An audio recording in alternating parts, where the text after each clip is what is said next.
Welcome back नाज़रीन। सॼियूं रैलियूं जीअं तव्हां करे सबब छा आहे वोट नथो पए उन्ही वॾेरे सां यरगुमाला माण्हू कनेक्टा माण्हू जोर जबरदस्ती आहे थाणे जी सियासत आहे थाणा कल्चर आहे पंहिंजी जॻह ते वोट कॉम्प्रेस कोन थो खणी अचे वोट कॉम्प्रेस ते कोन थो पए सबब छा आहे? माना 4-5 सबब आहिनि। आउं पहिरीं पंहिंजे घर खां शुरू कंदुसि। अवामी तरीक़े वारो जेको माइंड सेट आहे त इलेक्शन वारो माइंड सेट असांजे दोस्तनि जो रहे ई कोन्हे। यानी लोअर मिडिल क्लास जा माण्हू वटि असां वटि क़यादत आहे। हेठियुनि तबक़नि जा ग़रीब मिसकिन माण्हू उहे मिडिल क्लास जे माण्हुनि मां हज़ार ख़ामियूं था कढनि। मिडिल क्लास में हूंदियूं आहिनि हज़ार ख़ामियूं। हीअ वॾेरो आहे, हीअ कार में थो हले, हिन हथु कोन ॾिनो, हीअ फलाणे सां मिलियो, हिन फलाणे जी शादी में छो वियो। उहो हिसाब किताब असां वटि झूना जुगादरी दोस्त वेठा आहिनि न सीनियर क़यादत असांजी लेफ्टिस्ट प्रोग्रेसिव पार्टीज़ में। उहा हर माण्हूअ खे वेठी सोचे त हीअ मूं वांगुरु छो कोन्हे। अरे बाबा बदिलियल दौर जूं तक़ाज़ाऊं आहिनि न। हड़ताल करण में जेको नौजवान कमु ईंदो उहो नौजवान थी सघे थो चंदे ॾियण जी पोज़ीशन में न हुजे। जेको वोट 100 खणी ईंदो उहो वरी सम्झ थी सघे थो लेनन जा ऐं माऊ जा कोल इन रफ़्तार सां न पढ़ी सघे। पर हू चवनि था असांजो जेको फार्मूलो ठहियलु आहे उन ते सॼी दुनिया हले। हेतिरा किताब पढ़े, हीअं करे पट ते वेह घिसी करे सीनियर कारकुननि जे साम्हूं तनक़ीद सॼो ॾींहुं वेठो सहे। उन रवैये खे तब्दील करणो पवंदो ऐं मिडिल क्लास ऐं अपर मिडिल क्लास जे माण्हुनि खे पाण सां खणणो पवंदो। इलेक्शन में कॉन्स्टिट्यूएंसीज़ जी ज़रूरत खे ॾिसणो पवंदो ऐं माण्हुनि जा जेके कम आहिनि मक़ामी उहे मक़ामी कम करणा पवंदा। उहे कम न कबा रुगो नारो हणी इलेक्शन में वञी बीह रहिबो। माण्हू ॾिसंदा मक़ामी कम केरु थो करे। ॿियूं नेशनलिस्ट पार्टीज़ जेके आहिनि उन्हनि ते क्राइम्स जा इल्ज़ाम आहिनि तमामु घणनि ते। वताखोरी जीअं मूं चयो क्राइम मोटरसाइकिल। हाणे मोटरसाइकिल फुर थिए पोइ वरी माण्हू लीडर वेठो हुजे उहो चए बाबा हाणे मोटरसाइकिल तुंहिंजी घणे जी बि 70,000 रुपए जी। अच्छा ठीकु आहे भला हाणे हिनखे 15,000 ॾे हिन प्लाट ते कब्ज़ो कयो ख़र्चे जा पैसा। बाबा ख़र्च पराए प्लाट ते वेठो ख़र्चो छा ॾियो। चई न साईं फलाणे साहब फ़ैसिलो कयो आहे त हिनखे ख़र्चे जा पैसा ॾे। हाणे इहो क्राइम ख़तमु थिए। टियों पासो इहो आहे इम्तियाज़ साहब त कॉन्स्टिट्यूएंसीज़ में माण्हू कम था चाहिनि। सिंधी माण्हूअ में प्रॉब्लम आहे। सिंधी माण्हू इहो नथो ॾिसे त मुंहिंजी न्याणी जे लाइ स्कूल खुलियो या कोन खुलियो। रुगो सिंधी माण्हू जी तारीफ़ कोन करणी आहे न। सिंधी माण्हू पंहिंजी ख़ामी बि ॾिसंदी आहे। असांजो माण्हू क्राइसिस मां गुज़रियो ई कोन्हे। मरण जीअण मां सिंधी माण्हू नाहे गुज़रियो। सिंधी माण्हू इन में झलियो पियो आहे त घोसपुर मां कंदकोट छो पहुतुसि ऐं जुंगशाही मां ठठे छो पहुतुसि। जुंगशाही छो कोन वेठो हुउसि ऐं टंडे बागे मां निकिरी बदीन छो पहुतुसि। टंडे बागे ख़ुशि वेठो हुउसि। हू सफ़र ई नथो करे। तव्हां मूंखे ॾिसो कराची लाइ अचण लाइ पाण 50 दफ़ा ॻाल्हाईंदा आहियूं तॾहिं कराची ईंदा आहियूं। असांखां कराची अचणु कराची मां लंडन ऐं लाहौर पुॼणु कोन थो थिए। तंहिंजे करे सिंधी माण्हू वॾनि इंट्रस्ट जे बजाए अदा वॾेरे मूंखे चिठी ॾिनी ऐसे छो लाइ चिठी ॾिनई ऐं तपेदार ॾिनई ऐं हुनजो करोड़ रुपया खाई वियो। हुनखे करोड़ रुपयनि जी परवाह कान्हे। हुनखे ऐसे छो जे लाइ चिठी ॾिनई ऐं वॾेरे मूंखे उथी हथु ॾिनो। पीपुल्स पार्टी ऐं लीग हुन लाइ फार्मूलो सिंधी माण्हू लाइ ख़बर थो कहिड़ो ठाहियो आहे। सिंधी माण्हू वटि चूंड विढ़बी इलेक्शन खटी 4 साल पीपुल्स पार्टी जा MLA MPs भॼी वेंदा। लीग जा भॼी वेंदा। 4 सालनि खां पोइ चवंदा बाबा साहब बिज़ी हो इस्लामाबाद हाणे तुंहिंजे पुट जे तोरनि में आयो आहे शादी में 500 रुपया लिफ़ाफ़े में अची। हू माण्हू ख़ुशि थी वेंदो त साहब मूंखे हथु ॾिनो ऐं मुंहिंजे पुट जे तोरनि में आयो। हाणे इहो टियों पासो आहे। चोथों त एस्टेब्लिशमेंट ऐं हुकुमराननि ऐं अमरीकी ऐं बर्तानवी साम्राज्य हज़ारे सालनि खां जेका तरबियत कई आहे कॉन्स्टिट्यूएंसीज़ अहिड़ियूं ठहियूं आहिनि। बर्तानिया में 5 करोड़ आबादी उते सीटूं 800 ऐं पाकिस्तान में आबादी 18 करोड़ इते सीटूं 350 या 340।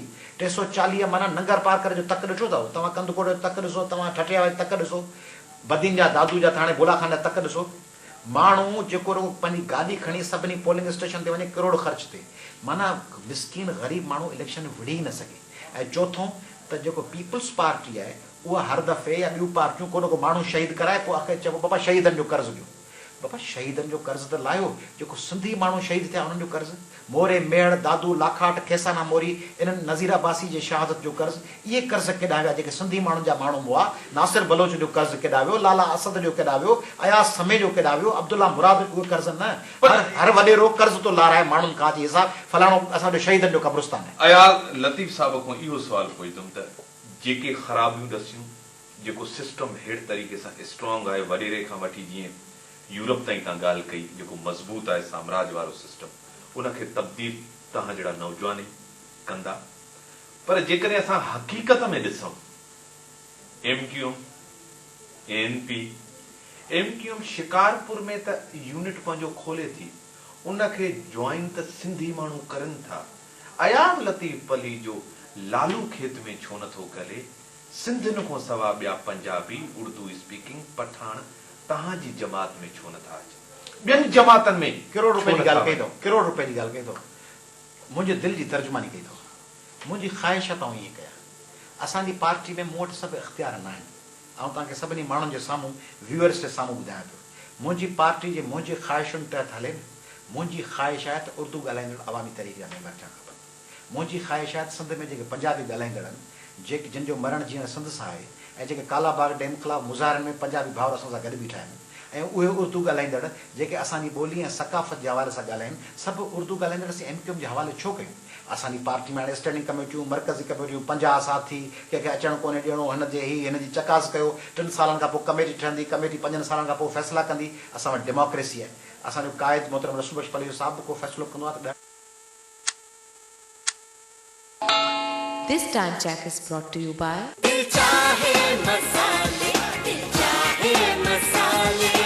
दिल चाहे फूड मेक्स योर मूड।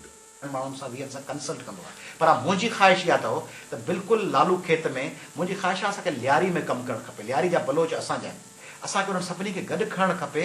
ऐं बल्कि हिते छो मुंहिंजी ख़्वाहिश आहे त अवामी तहरीक जो यूनिट त फैसलाबाद में हुअणु खपे, उनजो यूनिट त ज़ोब में हुअणु खपे, ऐं उनजो यूनिट त हुअणु खपे गुजरांवाला। पर पार्टी छो नथी करे?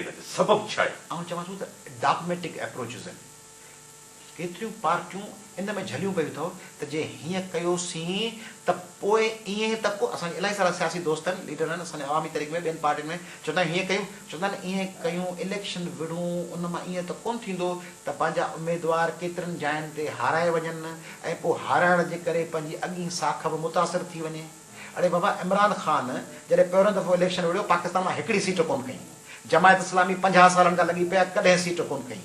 जेका नवाज़ शरीफ़ जंहिंमें 2/3 मेजॉरिटी खणी आयो, हुन में पीपुल्स पार्टी पंहिंजूं सभु सीटूं हाराए वई हुई। ऐं ANP हिन दफ़े हुकूमत में आया। ANP को ज़मानो जो मुतहदा मजलिस अमल हुकूमत ठाही, वली ख़ान साहब बिजन जा सभु हाराए विया। अकबर बुगटी इलेक्शनूं हारायो, मुमताज़ भुट्टो साहब हारायो, GM सैयद साहब हारायो, रसूल बख्श पलीह साहब हाराई, पाकिस्तान जा लीडर नवाबज़ादा नसरुल्लाह ख़ान हाराए वियो। बेनज़ीर साहिबा 2-3 जाइनि तां बीठी हुई, ज़ुल्फ़कार अली भुट्टो तां बीठो, छाकाणि मूंखे शक हो त हितां मथां न खटूं। असगर ख़ान साहब हाराए वियो, PNA जो सरबराह। हाणे मथां इलेक्शन हाराए वञूं, मतां जुलूस कढूं, ऐं उन जुलूस जे करे मतां उहे मुतालबा पूरा न थियनि, तंहिंजे करे तोरे तक, ऐं सुठी ॻाल्हि आहे, तोरे तक न हलिबो त प्रॉब्लम्स ईंदा। पर सिंधी नेशनलिस्ट, ऐं वरी रिपीट थो कयां, जेसीं वॾा रिस्क न खणंदो ऐं जेसीं करप्शन साफ़ न कंदो। अवामी तहरीक असांजी क़यादत जो हिकिड़ो क्रेडिट आहे जो सिंध में हिकिड़ो माण्हू असां ते करप्शन जो या क्रिमिनल हुअण जो इल्ज़ाम नथो हणे, उहे असांजा दामन सां। पर हिकिड़ी ॻाल्हि, रिस्क खणणु खपे अवामी तहरीक, ऐं रिस्क न खणंदी ऐं ॿियनि माण्हुनि खे पंहिंजो न कबो, ऐं अपर मिडिल क्लास ऐं मिडिल क्लास ऐं साफ़ सुथरो वॾेरो, जेकॾहिं को वॾेरो साफ़ सुथरो आहे, मुशरफ जी टीम न आहे रहियो, ज़िया जी टीम न आहे रहियो, उन वॾेरे खे भले तक जो वॾो माण्हू आहे, भले उन वटि लैंड क्रूज़र आहे या पराडो या सर्फ आहे, पर जेकॾहिं उहो पंहिंजी ज़मीन मां हक हलाल जा पैसा कमाए थो, करप्ट न आहे, त उन वॾेरे खे बि खणणु खपे। हिकु तव्हांजी जमात में को ॿिया माण्हू न आहिनि, लालू खेत में बि या अहिड़नि जॻहियुनि ते लयारी में बि तव्हांजो को यूनिट, को तव्हांजी ऑफिस, उहा शइ न आहे। तव्हां जेकॾहिं सिंध में घुमो था, तब्दीली जी ॻाल्हि कयो था, होप ॾियो था माण्हुनि खे, तव्हां सिंध खे कीअं तब्दील कंदव, सिंध जे माण्हुनि खे हक़ कीअं वठी ॾींदव? तव्हां त पंहिंजी पार्टी जे अंदरि बि जेको आहे उहो कन्विंस कोन करे सघिया हो त असां काथे यूनिट खोलूं, असां काथे कमु कयूं। पंहिंजी पार्टी जे अंदरि जेकॾहिं तव्हां तब्दीली न थी वञो त हेॾनि वॾनि ताक़तवर सरदारनि, वॾेरनि, मीरनि, पीरनि सां विढ़नि मुहाॾो अटकाइण ॾुखियो थी लॻंदो। इहा सही ॻाल्हि था चओ त असांखे तब्दीली पंहिंजे घर खां शुरू करणी पवंदी, पर उन तब्दीली में आउं बि अकुले कुल कोन आहियां न। केतिरनि ॻाल्हियुनि में जेका मुंहिंजी पार्टी या असांजी सीनियर क़यादत मूंखे रोके थी, केतिरियूं ॻाल्हियूं अहिड़ियूं हूंदियूं जंहिंमें आउं सही आहियां, केतिरनि ॻाल्हियुनि में हू सही हूंदा, ऐं जेकॾहिं मूंखे हलाइण ॾियणो त उहा ग़लती हुजे हा, ब्लेंडर करे सघां थो आउं।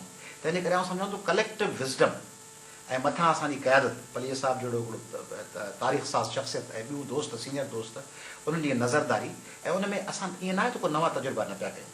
इम्तियाज़ साहब, यानी अवामी तहरीक 1.25 महीने लाइ मेंबरशिप खोली ऐं 1,15,000 मेंबरशिप कई। सिंध जी कंहिं पॉलिटिकल पार्टी लेफ्ट जी, मिडिल क्लास जी 1,15,000 मेंबरशिप करे, ऐं तव्हांजे टेलीविजन चैनल ज़रिए चवां पियो, सभु दोस्त ॾिसंदा हूंदा, जेकर ग़लति बयानी कंदो हूंदुसि त अवामी तहरीक जो कारकुन ई चवंदो त अयाज़ साहब TV ते वेही एग्ज़ेजरेट पियो करे, कूड़ पियो वञे।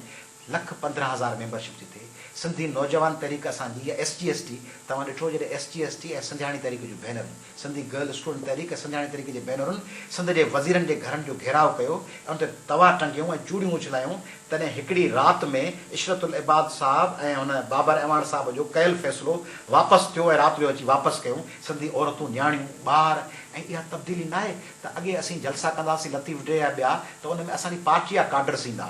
हाणे सिंध जा माण्हू शिकारपुर ऐं नंगर ऐं दादू में लखनि तइदाद में निकिरनि था ऐं जॾहिं हौसपुर धरणो था हणूं, सॼी सिंध ब्लॉक थी थिए, सजावल धरणो था हणूं, इहा तब्दीली आहे। उन खां सवाइ जॾहिं असीं लिटिगेशन में था वञूं, कोर्टुनि में था वञूं, ॿोॾि सतायलनि लाइ इमदाद लाइ, कंहिं कोटड़ी पुल जी इमदाद लाइ, कंहिं सिंधी हिंदू न्याणी खे ज़ोरी अगवा थो कयो वञे उनखे डिफेंड करण लाइ, कंहिं हारीअ खे क़ैद में रखियो आहे, उन लाइ माण्हुनि जी मोट थी अचे। ऐं चवां थो ब्यूरोक्रेसी, ऐं तब्दीली पियो ॾिसां, सिंधी टेक्नोक्रेट्स ऐं DCOs ऐं EDOs मूंखे फ़ोन था कनि। हीअ जॾहिं विरहाङे जी ॻाल्हि पई थी सिंध में 2 निज़ाम आणण जी, तव्हांजे कराची जे DCO हिकिड़े एडिशनल सेक्रेटरी, हैदराबाद जे हिकिड़े EDO मूंखे फ़ोन करे चयो तव्हां अंग अखर ॾियूं, असांजी नौकिरी कुर्बान ते तव्हांखे ॾियण लाइ चाहियूं। Overseas Sindhi, world Sindhi Congress, Sindhi association of north America, उन्हनि जो कोऑपरेशन ऐं सम्झा पियो दोस्त तमामु घणो कोऑपरेशन ॾियनि पिया। असीं सिंध तब्दील करे ज़रूरु वेंदासीं। वॾी महिरबानी साईं तव्हांजी। नाली जंहिं तरीक़े सां असां ॻाल्हायोसीं, जेके रियलिटीज़ हुयूं क़ौम परस्तनि जूं, सियासी जो पूरे पाकिस्तान जी सियासत, दुनिया जी सियासत ते असांजी जो नज़र आहे, पर जेतिरे ताईं बुनियादी तब्दीलियूं न ईंदियूं त तब्दीली थोरी मुश्किल लॻे थी। ईंदी ज़रूरु तब्दीली, पर सिंध जो माण्हू जॾहिं वोट ॾियण थो वञे त वोट में हिकिड़ी शइ हुजे त असांजा हक़, पंहिंजा हक़, कलेक्टिव हक़, पंहिंजी सोसाइटी जा, पंहिंजे मुआशरे जा हक़ केतिरा मिलिया जंहिंखे असां वोट ॾियण वञूं था, केतिरो ईमानदार आहे, केतिरो ट्रांसपेरेंट आहे, ऐं कहिड़े बुनियाद ते वोट ॾियूं था। ज़हनी तब्दीली त अची चुकी आहे, वोट जी तब्दीली। जंहिं माण्हुनि तव्हांखे 60 साल में कॾहिं पाणी जो नलको बि न हणाए ॾिनो हुजे, हमेशह तव्हांजे वोट ते इक़्तिदार में हुजनि, तव्हांजे वोट ते सिंध जे ख़िलाफ़ फ़ैसिला थिया हुजनि, तव्हांजे वोट ते तव्हांजो पाणी रोकियो वञियो हुजे, तव्हांजे वोट ते सिंध जे नाणे ते धाड़ो हयो वञे। इनखे वोट ॾियण महिल सिंध जो ज़रूरु सोचियो। इन सां गॾु इम्तियाज़ जी हिकिड़ी नई इजाज़त।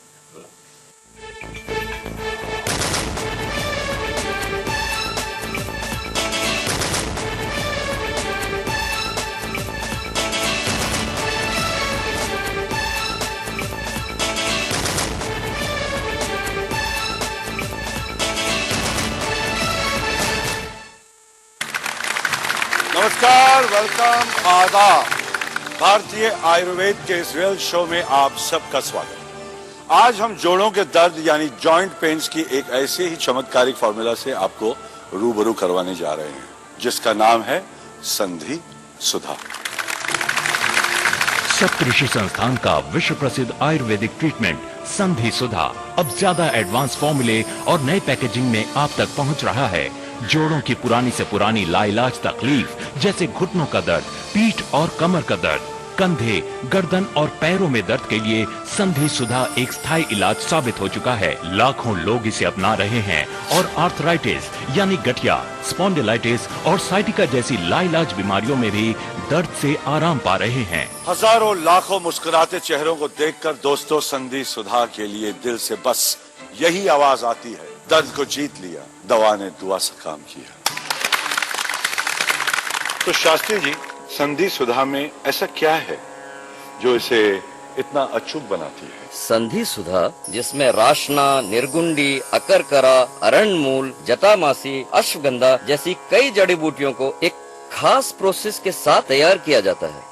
विशेष रूप से अरणमूल तेल को लगभग 130 घंटे सूर्य की रोशनी में रखा जाता है, फिर अग्निपात किया जाता है और इस पूरी प्रोसेस के बाद ये असरदार दवाई संधि सुधा तैयार होती है। जब हम नियमित संधि सुधा के मालिश करते हैं तो त्वचा इसे तुरंत अवशोषित करके जोड़ों के सूक्ष्मतम अवयवों में पहुंचा देती है, जिससे जोड़ों में रक्त का प्रवाह बढ़ जाता है, जोड़ों की मांसपेशियों में मजबूती आ जाती है, आंतरिक सूजन समाप्त हो जाती है, जिससे दर्द में आराम तो मिलता ही है, साथ ही जोड़ों में नई शक्ति भी आ जाती है। संधि सुधा ट्रीटमेंट पैक की कीमत 5,000 रूपए से ज्यादा है, लेकिन एक योजना के तहत आप अभी बुकिंग करने पर संधि सुधा लागत मूल्य मात्र 2,950 रूपए में प्राप्त कर सकते हैं। VPP शुल्क 150 रूपए अलग से लिए जाएंगे। शास्त्री जी, सालों से घुटने के दर्द से परेशान मरीज को संधि सुधा से तत्काल आराम कैसे पहुंच सकता है? जैकी जी, संधि सुधा जॉइंट्स पर 2 तरह से असर करता है। पहला,